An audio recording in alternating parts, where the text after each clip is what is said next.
My thumb traces the cold metal of the Centurion card buried in my pocket, the dial tone buzzing in my ear. Sylvia, my wife of 30 years, just cut the line. 3 years ago, I traded my life for Cameron's. I swallowed his vehicular manslaughter charge, branding myself a convicted felon so my son could keep his pristine future. Back in that cell, I pulled a billionaire's kid back from the brink of death. My reward, a bank account with enough zeros to buy a small country. Today is my first day out. I came here ready to hand them the world. Instead, the people I sacrificed my freedom to protect are plotting to steal the deed to my house.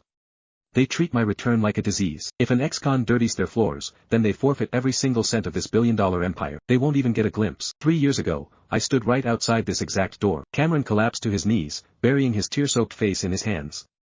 Dad, Chloe just had the baby. They can't survive without me. If I go to prison, this family is finished. Please, take the fall. Just this once. When you get out, we'll treat you like a king.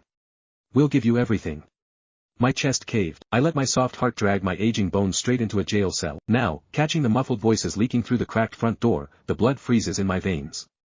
I draw a sharp breath and rap my knuckles against the wood. Cameron yanks the door open. Panic flashes across his pupils before twisting into a feigned mask of surprise. Dad, you took a cab. I was just grabbing my keys to pick you up. He scans me top to bottom, forcing a glassy sheen into his eyes.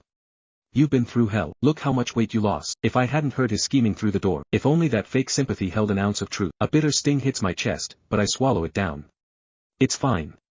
I push past him into the foyer. An Uber was easy enough. Chloe intercepts me. She aims a can of Lysol directly at my chest, holding down the nozzle until a choking chemical cloud engulfs me. Don't take it personally, Dad, she chirps, flashing a tight, plastic smile. Just killing the prison germs. A little bad energy cleanse.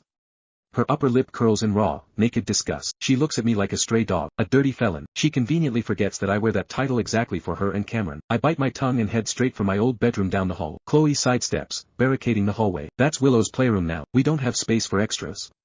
My boots plant into the hardwood. I glance at Cameron. He averts his eyes, suddenly fascinated by the baseboards. I look toward the kitchen. Sylvia keeps her head ducked, scrubbing dishes so hard her knuckles turn white, refusing to acknowledge my existence.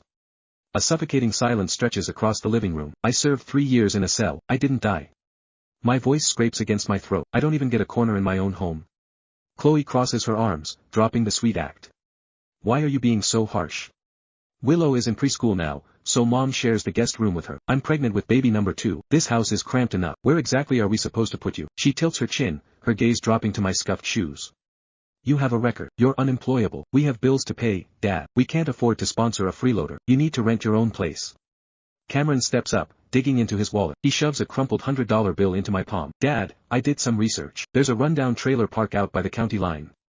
$100 covers the first month. Just rough it out there for a bit. Once I get promoted and buy us a massive house, I'll move you right back in. He sells the fantasy with perfect pitch.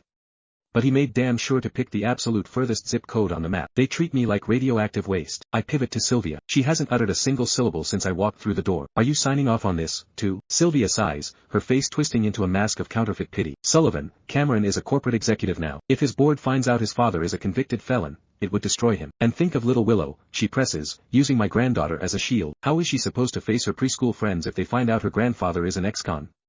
Sylvia meets my gaze, her eyes hard and condemning. We're parents. We have to make the hard sacrifices for our children. She paints me as the villain, the selfish, ignorant old man. Did she forget the decades I spent shattering my own body so she wouldn't have to lift a finger? I bled for this family. From the second Cameron took his first breath, I ground my bones to dust. I swallowed every hardship. I chewed through the pain. For 30 years, I hoarded pennies, terrified I wasn't providing enough. I literally took his place in a concrete cell, agonizing over their well-being every single night in the dark. And this is my payout, Grandma. A tiny voice drifts from the guest room. Willow pads out on bare feet. Her eyes lock onto me, her little brow furrowing into pure suspicion. Are you the bad grandpa? The one who went to jail for doing bad things? Me? Doing bad things? Before I can form a syllable, Chloe rushes over. She yanks Willow behind her legs. Who told you to come out? He's filthy. Don't go near him. Willow shrinks back, bursting into shrieks. I don't want the dirty grandpa. I hate the bad grandpa. Cameron drops to his knees, shushing her. It's okay, sweetie. He's leaving right now. He isn't staying with us. He straightens up, his patience snapping. He shoves that crumpled $100 bill back against my chest. Dad, just be a team player for once. Leave. I stare down at the wrinkled green paper in my palm. A harsh, broken laugh tears its way up my throat. Back in that cell, I pulled a billionaire's kid back from the brink of death. He wept in gratitude, forcing $1 billion into my hands. Inside my own home, I sacrificed my entire life. I took a felony conviction for my flesh and blood. I swallowed 3 years of absolute hell. My son buys my banishment for $100. My gaze snaps to his. Did you suddenly get amnesia? I paid cash for this house, I bite out. Every single cent. Cameron recoils. What is that supposed to mean, Dad? You walk out of prison and instantly demand our home. My chest heaves. Am I demanding the deed? You're denying me a single room in a house I bought. He scowls, shifting the blame entirely. Dad, we already explained. We are stressed. We are at capacity. Why do you always have to be so incredibly unreasonable? He crosses his arms, jutting his chin out. Besides, you signed the deed over to me right before Chloe and I got married. It was a voluntary gift. We don't owe you a damn thing.